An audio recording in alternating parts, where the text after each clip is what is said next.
So it's 11:04, and I think we're ready to begin. I want to thank all of you for joining us. I want to thank Ruth for sharing her story with us before we even begin. But let's take a moment to remark that today is November 9th. And November 9th, 1938 was Kristallnacht, the night of the broken glass. It was supposed to look unplanned, but it was actually state-sponsored vandalism, arson, and terror. More than 1,400 shuls were burned. About 26,000 Jewish men were arrested. And after it was over, the Jews were fined 1 billion Reichmarks for their atonement. It was the beginning of a horrible time in Jewish history. In 1938, we had no homeland to go to. Now we do. The atrocities of October 7th haunt us. It's another page about anti-Semitism in our history. Today we have a homeland in Israel, and our sister, not necessarily biological, but our Women's League sister, Ruth Shapiro, will share her story with us about making Aliyah. Trudy Sassoon will begin, Trudy Sassoon will begin with their introductions. Trudy? Okay. Welcome, everybody. It's so nice to see you. I will keep this introduction fairly short to allow Ruth to tell her story. Ruth Shapiro made Aliyah February 4th, 2025, just in time to participate in the wedding of one of her granddaughters. In 1989, Ruth and her family became members of Beth David Synagogue, Toronto, Ontario.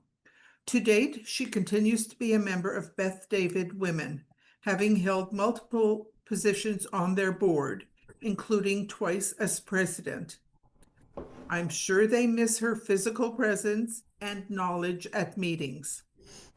Ruth served as the Women's League Torah Fund vice president and Israel Affairs co-chair. Her involvement continues as co-chair of Makom Beyachad with Edna Schrank. Ruth has 2 daughters who are married to former Toronto men.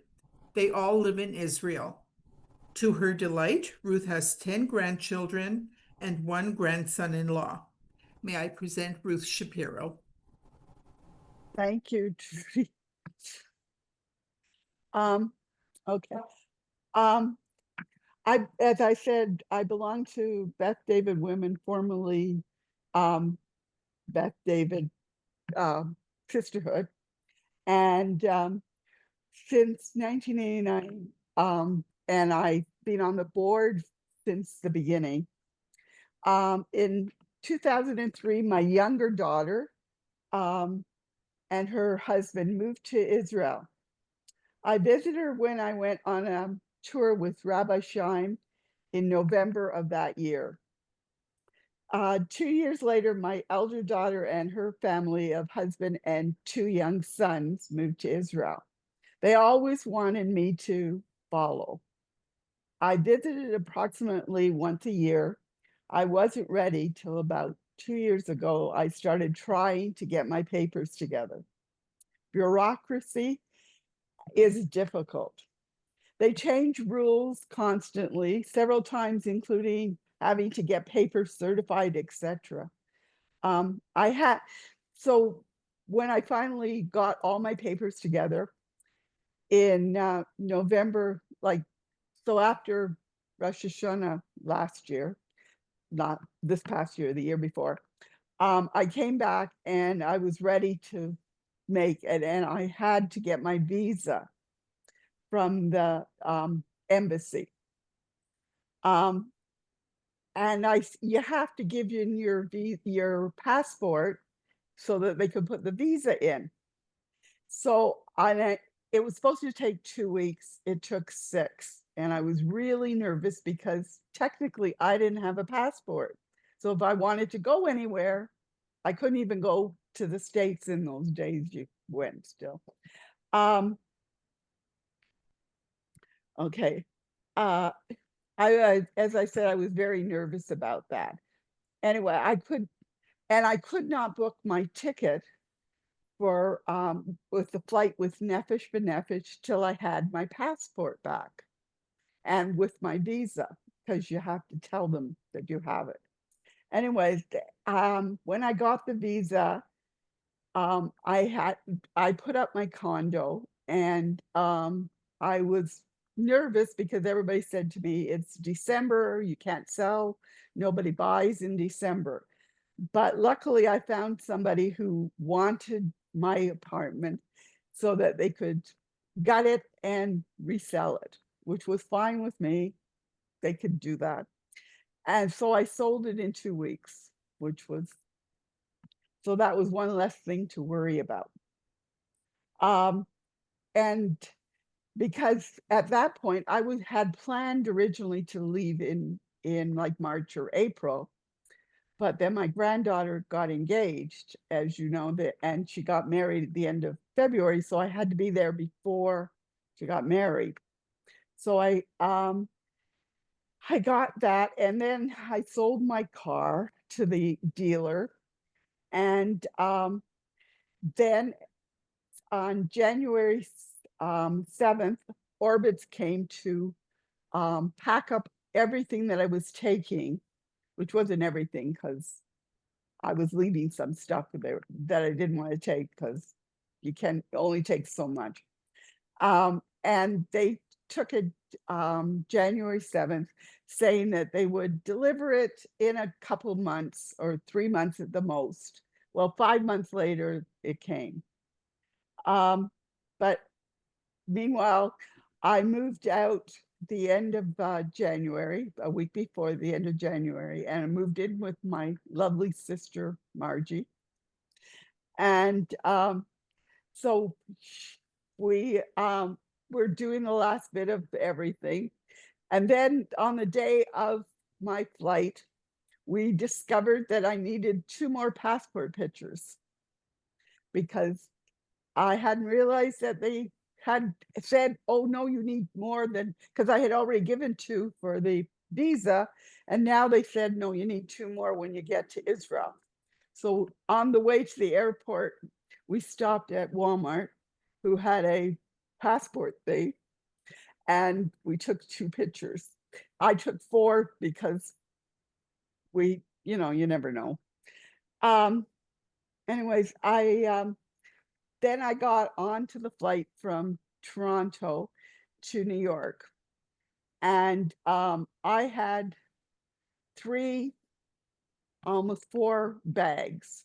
You're allowed to take 2 bags on LL when you make Aliyah, but I had already paid for an extra bag, and I had to pay for 3 bags for Air Canada, which I had done before, so that was fine. I get to New York, and it's around 3:00, and the flight doesn't start, like you don't go to the gates till 8:00. So that's 5 hours. And I have 4 bags at this point. And what are you going to do? Because you can't leave your bags. And what do you have to do? So luckily I found a lady who sat beside me, and she was going someplace else. I don't know where she was going. And I said, can you watch my bags so I can go to the washroom? It wasn't so much that I had to eat or drink anything, but I had to go. Anyways, and then I reciprocated. I think she went first and then I went. But anyway, at 8:00, they open the gates, and they say, well, get in the line. And since you make Aliyah and Nefesh books everything for you, you don't have any choice in seats. You just go up there, you have no idea. And you go up there, and then they weigh everything, and they scan everything. And as you know, with security, it was very stressful. But anyways, then we have to walk because, of course, the LL flight is always at the end of the airport, right? So you have to go and walk and walk. Anyway, we finally get there, and I had no idea where my seats were till I got the boarding pass, and that still didn't tell me much because usually, I'll even pay extra so that I get closer to the front. Well, I was like a third row from the back. Anyways, and there were all the ones who were making Aliyah were all in those 4 rows. Anyways, we all sat together, and I was in a middle seat, which is really the one I really hate the most, because if you have to go to the bathroom in the middle of the night, you have to disturb everybody. But anyway, we got there, and as we're landing, because it had been raining in Tel Aviv in February, which was good, but there was this beautiful, absolutely perfect rainbow. And it was, to me, like Hashem was saying, it's good you're coming. And that was the way I felt, like when I was landing. And then I kept yelling to everybody around me, see the rainbow. And of course, by the time they came to look at it, most of it was gone. But it was like a perfect one, like you could see from one end to the other. But anyway, so when we get land, there's somebody from Nefesh who boards, and there was 25 of us from this flight. And they poured you into, you have to go, and then you have to go in a big line up to a room, which is the government room, like the government officials. And so not only, like, I know somebody else landed that day from Miami, but I don't know if she was at that point, but they landed the same day as me, and they're my Opan. But you get there, and there was like 25 of us. Some were families, but mostly it was singles. And then at the same time, all of a sudden, a plane lands from Paris. And there was about 30 French Olim. And so that made it even worse, because they had about 3 people taking care of all of us. So we sat there till they called your name. And of course, my luck, I was one of the last. Anyways, when you get there, they look at all your papers again. And then they give you your Tudat Olim and Tudat Ola, so that you're officially an Israeli. And they also give you, your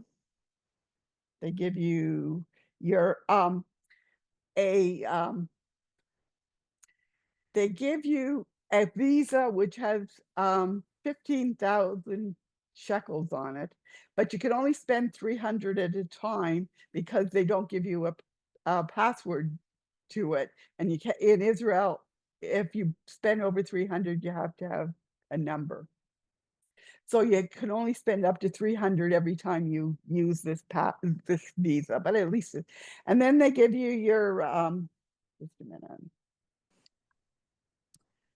They give you your Tudat, and then they give you also, my thing is not moving down. Your SIM card.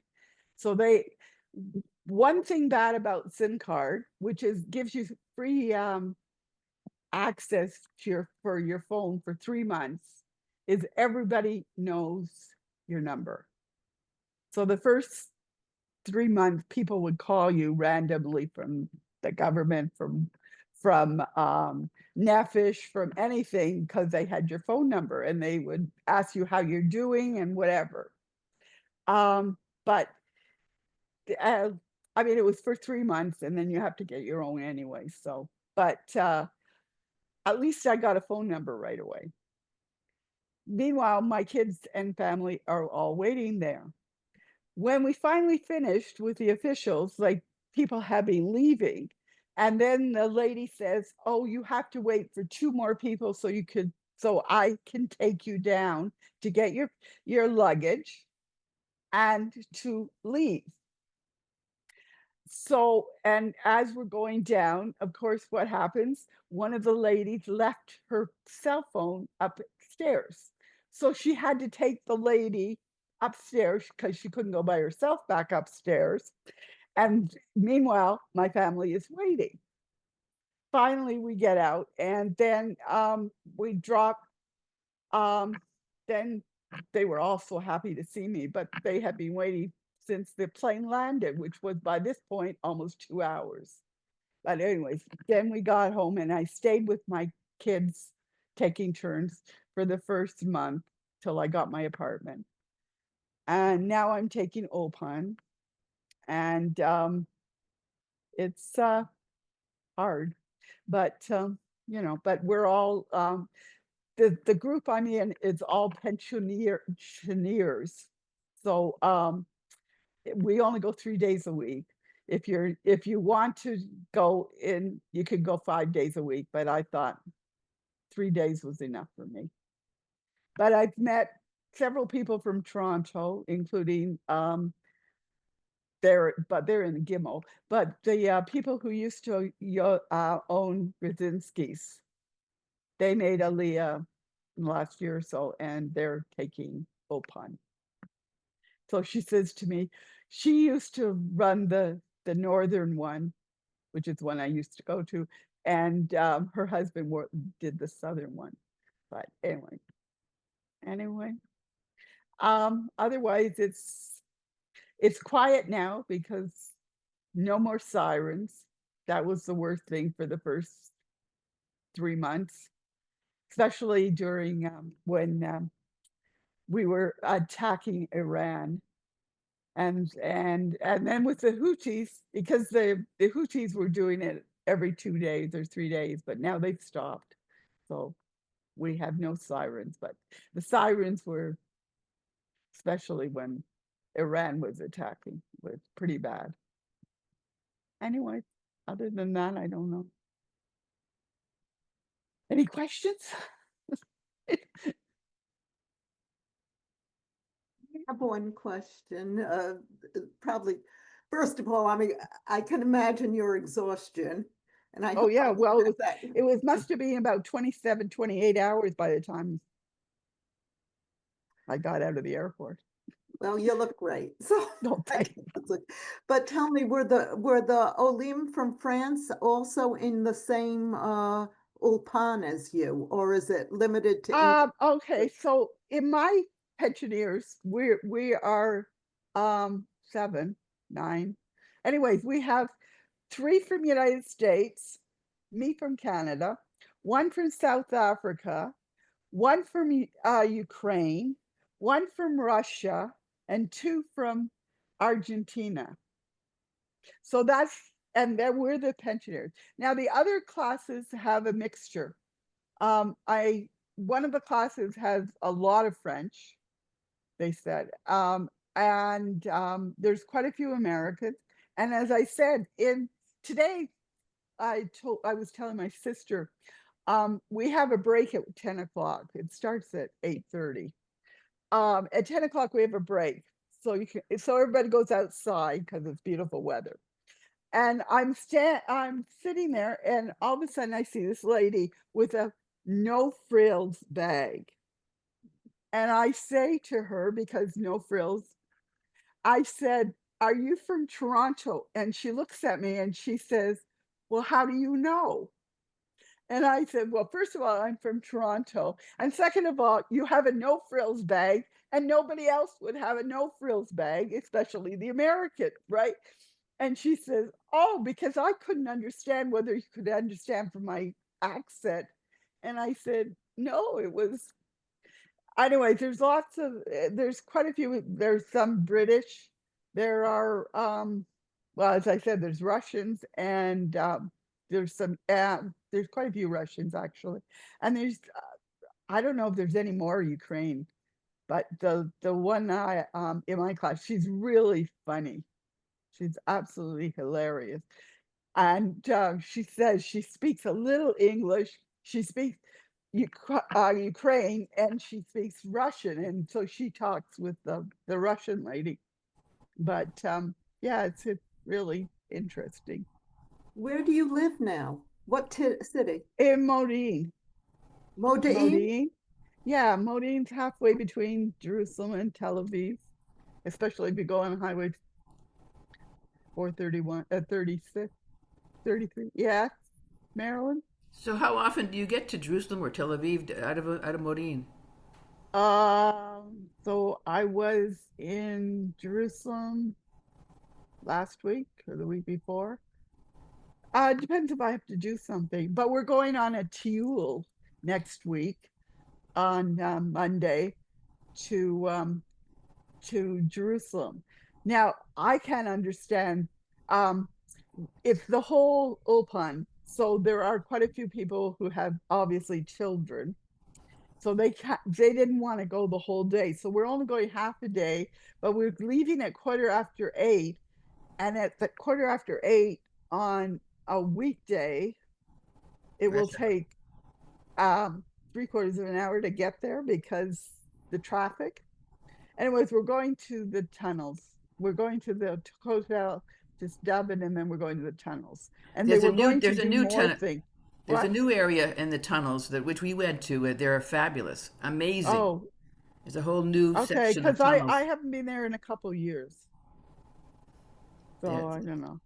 But So who takes this you? one lady says to me, "Oh, I don't think I want to go because I'll get claustrophobia in the tunnels." I said, "The tunnels are really, there's nothing to get claustrophobic about. It's just that it's below ground, but it's not tunnels. They're huge rooms. It's They're not huge tunnels like ceiling. if you go to the Tower of David and the David underneath there, that is really tunnels. Like when you go under the water area." So who takes you? The Ulpan or Nefesh B'Nefesh? I don't No, understand. this is from the old fund. Oh. The old fund takes that. I guess they do one too. So your And Ulpan classes are in Modine? yeah, well, they're in Rehoot, which is part of it, which is funny because I have a bus that is right by my house. Oh, we have free, when you're over 67, you have free busing and trains. So, yeah, so my bus goes from my place right to the Ulpan, and it's like goes around and around. It must take the whole city. Anyways, but I get on the bus, and 2 stops later, the lady from Russia gets on. 2 stops later, the one from Ukraine gets on. Then sometimes at the main bus station, which is by the train station, our Mora gets on. And there's other people from other parts of the Ulpan get on. So how are you communicating in Hebrew the whole time with everybody? What? Well, no, we do a lot English, but yeah, we're learning Hebrew, and they ask us questions all the time, and they're trying to get us to speak it. But I mean, Ruth? it's funny because we have a workbook, and Sarah says to me, it's like, well, you're in grade 1. Anyways, but I could always write and I could read, not necessarily know what I read, but because I can daven, and I've done that. But my speaking, and when she asked, like today, she asked me questions, and even though I know the verbs, it went away. I think Trudy but then and she Joan helped. had questions. Trudy, unmute Trudy. How is your family life? Do you see your kids often? Okay, so I usually go every other weekend to the other one. This weekend I was with Rebecca, my older one, who lives in Modine, and so we go to shul. I live halfway between her and the shul. So when I walked with her back to for lunch, it's like 35 minutes. But if I walk from my place to the shul, it's about 15. Mm-hmm. And it's downhill. But when I have to go back home, it's uphill, and it's a big hill. But anyway, I go, it's across from the Masorti synagogue, but they only have shul every other weekend. So I belong to the other shul, which is an egalitarian, conservative, because all the people are pretty well grew up in the conservative movement. And it's egalitarian and they have services every week. But what happened was, I think about 10 years ago, they broke off. They had a big fight. But I don't ask too many questions, you know. But yeah, So they the don't. conservative shul now only has every other week. I guess they don't, I don't know. I haven't been there. I think Joan was next. So my question first is, like, how does your apartment compare to here? Like Okay, I have and a relatively big apartment. okay, So I have 2 bedrooms, which Okay. a lot of people don't. And I have a big kitchen, dining room, living room, a main area. And I have a balcony, which is quite big. Very nice. So it's comparable. Yeah, it's not as big as my condo was in Toronto, but it's pretty close. And it's nice. It's only so it's 6 steps up to my floor. Because you come in and then there's 6 steps up. And then it's 6 steps up to where the cars can be parked. I have a parking spot, but I don't have a car. But it's funny because I'll come here and sometimes my kids will come and they'll want to park there and somebody will park in my parking spot. But anyway, and right there is the bus. So it's like good. really, and then down, if you go down, there's other stairs that go down. And down below me is a grocery store. and And they're very nice. And are so, the are the bedrooms a comparable size as well, Ruth? yeah. And how about price wise? It's not as big. I had a really big master or main bedroom, but it's pretty. And I have 2 bathrooms, which is another nice. thing. Wow. Which And how does and it 2 full bathrooms. how does it compare price wise?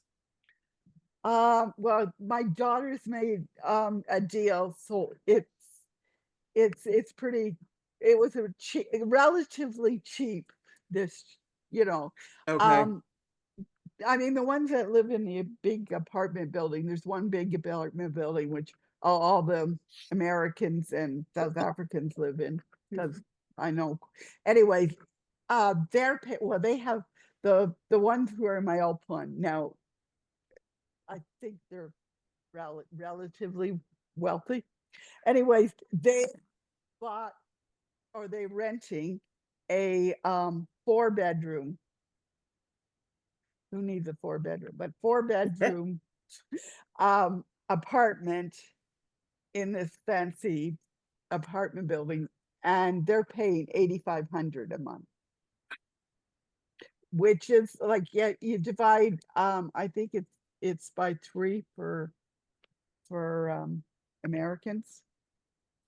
But Oh, you know, Okay. I'm paying 8,500 shekels, did you say? 8,500 shekel, Oh, but they have American money. That's a and lot. I didn't think you could rent. Oh, there's lots of rentals. The only thing is with rentals here, you have to pay for everything. Like, you know, your electricity, which is one of the first things you have to set up, your water, you know, like in most Canadian and American, you probably get that included, but here you have to pay for that. So I don't have the air conditioning on that often. And me? yeah, Oh, how nice.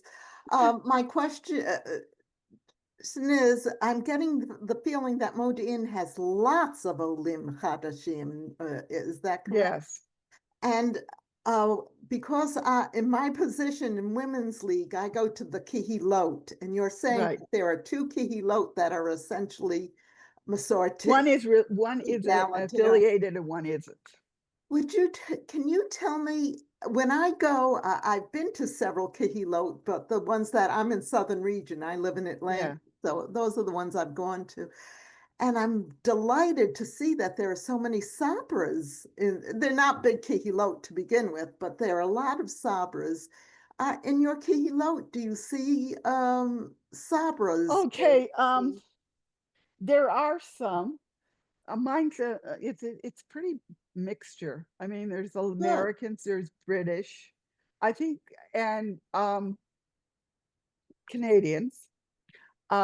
Because actually the original people who started it is Canadian, and Rabbi Myrovich is his daughter started it, and he belongs.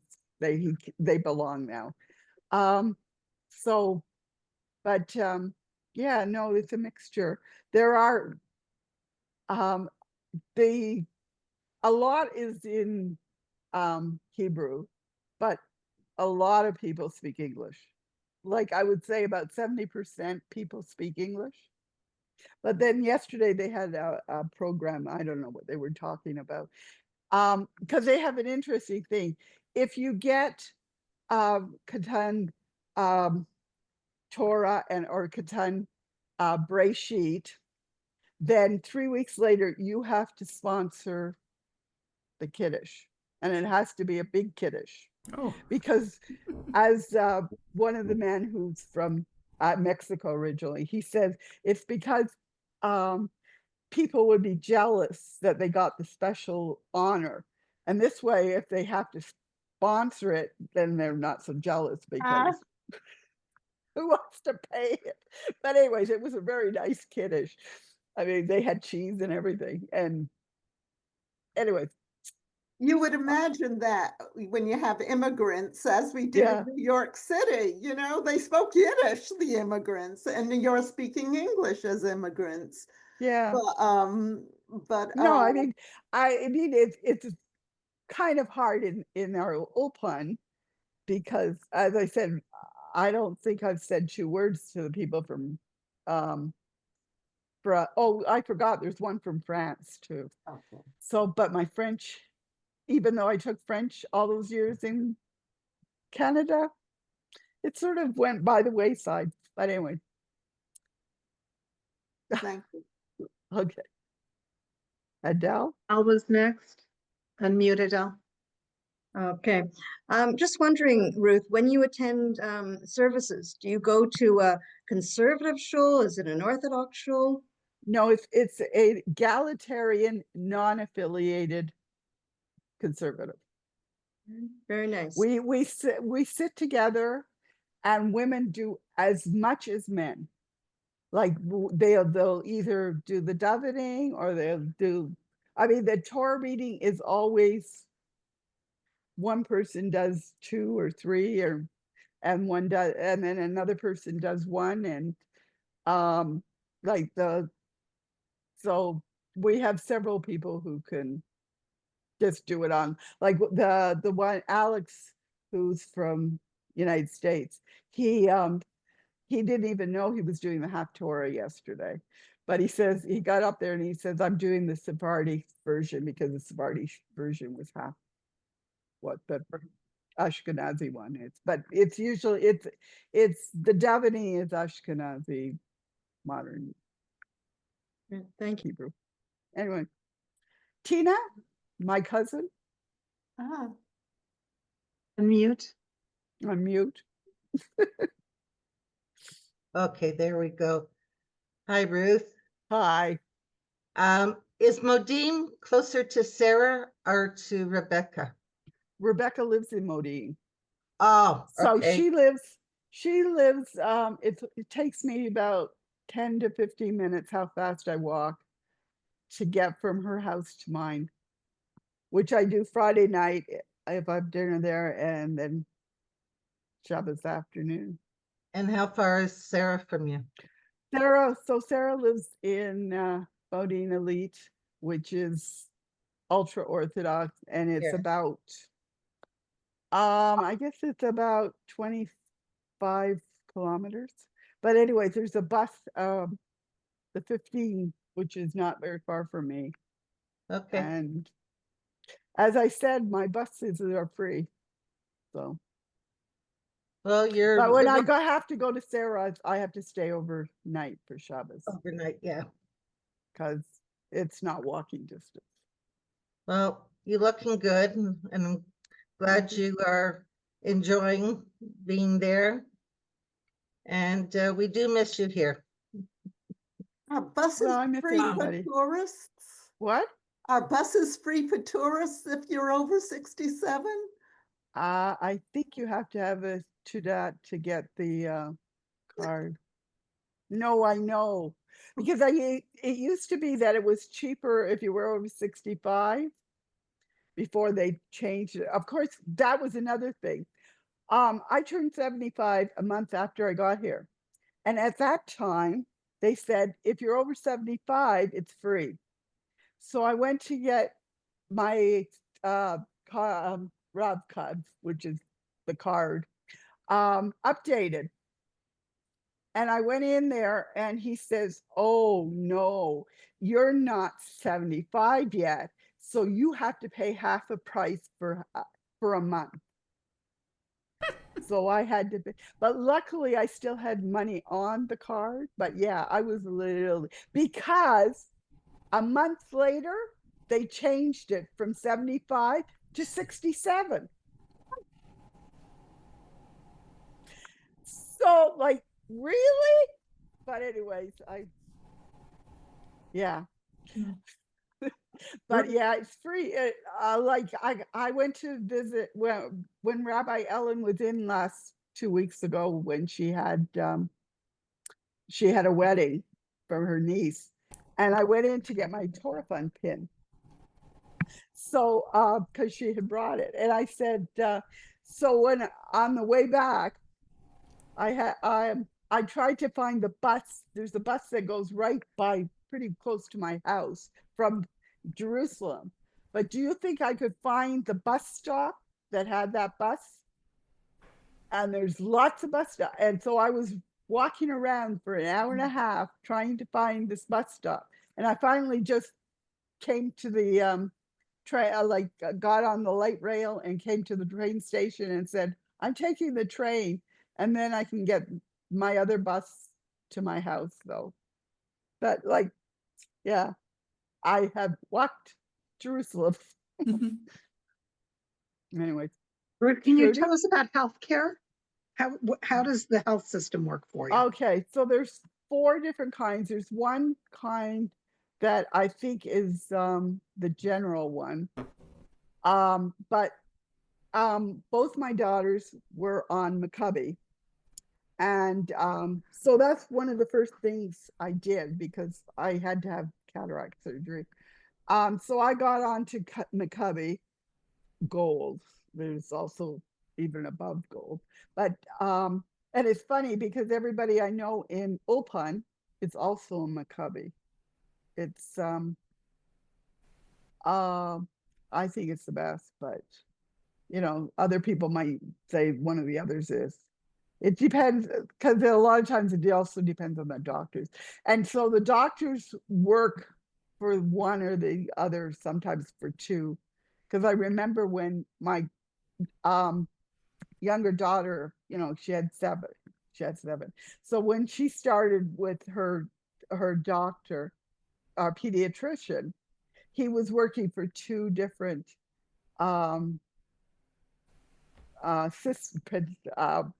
systems. And he would work for McCubby in the morning and he worked for the other one in the afternoon. And at that time, the other one was in the bottom floor of her building. But she couldn't go to him there because she could only go to him when he was working for McCubby. But then one time there was an emergency. I don't know, somebody got hit or cut or something. And she ran downstairs and he did take care of her. But yeah, they're very yes, Ellen, it was Rabbi Ellen. I think Ellen had her hand up. Ellen, where are you? Yeah, I've lost Ellen. You Haspel. You have to unmute.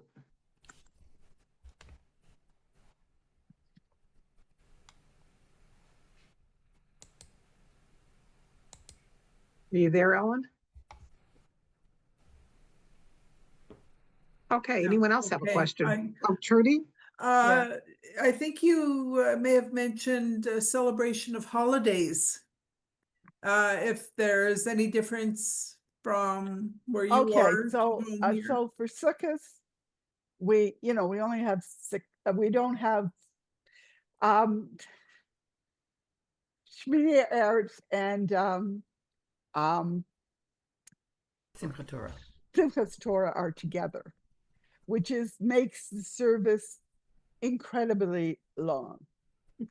Monday. Because you have Yiskor and you have the prayer for rain, and it's long. So what they do in the Kehila I am in, what they do is they have a potluck, and it's milkshake, but it's potluck, and everybody brings something, and we so it has to be before around 12 o'clock. So this year, the Hakafot went on so long that they only got to read the first Torah, which is the end. And then they said, well, we have to go and eat because otherwise it's too late. So we had the Kiddush in the middle of Torah reading. And then we came back, and then we had the Torah reading, the second Torah, which is the beginning, and then the middle Torah, which is the Maftir. Then we had Haftorah. Then we had Yiskor. Then we had Musa. So it was like 3 o'clock by the time we finished, because the Kiddush lasts for about an hour. So it was like, Wow. but by the time it was finished, that Rebecca went home and I went to my place, and I just collapsed because I didn't have to eat anymore. Because they had even hot stuff. So it was, but yeah, everybody brings something. It's very nice. That's And nice. there's a big Kiddush also at Rosh Hashanah, because you're also not allowed to fast on Rosh Hashanah. So they have a Kiddush after the Torah reading, or after the Haftorah. So then you come back from Musa, because otherwise it's too long. So they have, I think most of the shuls in Israel do that, which is actually a good idea. Because I remember when I first joined Beth David, and we'd have sometimes it was 2:30 before it was over on the first day, and like you're starving. But anyways, but they insist you have to have a big Kiddush, so they have it in the middle, and it's fine. And everybody has a sukkah. I didn't this year because I don't have a thing, and that nobody wanted to build me one. So, so I just went to my kids. But yeah, everybody has this. There's lots of sukkahs. It's really beautiful at that time of year, and it's never cold, and it's never rainy. Except this year, it rained in the middle, and my daughter was so upset because she has a big sukkah, my younger daughter, and she had these like Christmas light flashy lights, right? And my son-in-law hates them. Anyways, it rained, and they are gone, and he won't buy. There's no way he would buy her more, but she loved them because they had flashed, and they had different colors and everything. But yeah, the rain came, and the shack was like, it was a little bit destroyed too, because it was pouring. It was funny because it started raining here, and they live, I don't know, about I guess it's about 6 miles, not even. And I called her and I said, it's raining here, like pouring. It wasn't just a little spritz, it was pouring. And she says, oh, it's not raining here. And then she hung up and then she looked outside and it was absolutely teeming. But that since then we haven't had any rain. And that was before you prayed for rain. But anyway, Okay. Ellen? yeah. Okay, I'm sorry, I'm on my phone and I can't find the mute and the unmute, so I have to ask my question really quick before I lose it. So I just Okay. want to know if you're coming to the meeting on Tuesday. If I wake up. It's Tuesday night, so it's Tuesday Wednesday, night. so I don't have to open, so I can't. 7:30. It's 2:30. No, it's 7:30. It's 2:30. I know. It was nice the week that you guys hadn't changed your clocks yet. Because then I got on to Macomb at 5:30, so that was decent time, but it's mostly 6:30. Anyway. So- Yeah, I'll probably be on. We have a board meeting. Oh, okay. Does anyone Are else there have? any other questions? I do, Ruth. Oh, Yeah. How did your furniture survive the trip? Most of it was okay. There was a little bit of damage on my china cabinet. The thing to put in the drawer is broken, and my son-in-law was supposed to find somebody to do it, and he did, but I'm still waiting. But other than that, everything, and it's really interesting because some of the things I didn't even remember I had packed up, or they had packed up, because they pack everything. But I just, and then but the thing was my candlesticks, and so, but I had another set, but still, and there were, a few other things. Oh, all my sidurim. I had all my machzor because I was here the year before, so I had left them here. But my sidurim, I had one little one, which, especially at that time when I couldn't see. Anyways, the cataracts were really good, and I didn't have to pay anything because they asked me if I wanted to have ask for special surgeon to do the first one, and I said no, it's okay. And it turns out I got the head of the department. So when I went back, and then they say, we're going to book your second eye. And he says, well, if you want to book me again, I hadn't booked you the first time, it'll be 6 months. And I said, no, I don't think so. Because I didn't book you the first time, right? I got you. Anyway, second time I didn't get him. He was standing with his a girl who was learning to do it, and he was right there, and everything he said she did, and it was fine. But but they couldn't believe that I hadn't booked him, because when I went up to book the next appointment, they said, oh, well, do you want him again? And I said, no, I didn't book him the first time. What do you mean you didn't book him? He's booked. He always gets booked. But I guess he has certain ones he has to do, a couple that aren't booked. And I got lucky that day. But the day I had it, they had an emergency, the second eye.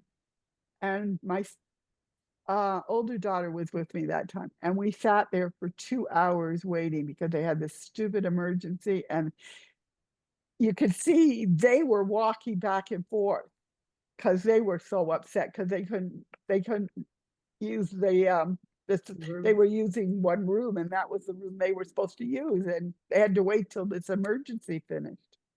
But anyways, they did So it. that's the same as it is here too, when we get bumped. Yeah, no, that's always in a hospital. If emergency comes first. Wherever you get bumped. Oh, yeah. Ruth, Yeah. thank you. Thank you for your Thank you. time this morning. Thank you for all of you. Trudy, you have any last words? First of all, I would like to say this was the most fun question and answer period that I've ever sort of been part of. So many questions going on and on and on. Yashikov to all of you. And then Ruth, thank you for sharing your most interesting, amazing story and presentation with us. I believe that we are all truly inspired by it. Thank We you. appreciate all the challenges, joys, and new experiences that you have gone and are going through as you continue to settle in your new home. We wish you all the very best going forward. A donation to the Women's League Torah Fund campaign has been made in your honor on behalf of all of us here today. Thank you. Toda Rabah. Thank you very much. Thank all of And you I for your, hope to see most of you in Washington. that would be wonderful. Looking forward to that. So here we are, it's November 9th. November 11th, I believe it's Remembrance Day in Canada and Yeah. Veterans Day in the United States. So a thank you to all the servicemen in both countries and in the IDF who fought for our freedoms. And I thank you all for joining us, and we look forward to our program. Adele will have more information coming up soon about our Torah Fund program. We're just waiting for the speaker to be finalized, and we'll start sharing information. And thank you for joining us this morning. Here in Buffalo, we say, go Bills. Thank you for publicizing this, and Ruth, we miss you at Macomb. Oh, Especially thank you. on Well, Shabbos. I'll be on Tuesday, right? Yeah, I hope to Probably be doing too. the Kaddish list. Oh, we might have another name, right? I don't know. They've officially, but yeah, they have another body. I added one So last it's night. down to 5, 4. So we're down Anyway. to 4. Okay, bye. All right, bye, Thank everyone. you. you. Bye, everyone. Thank you, everyone. Thanks for being Bye. here. Inviting Have a good me. day.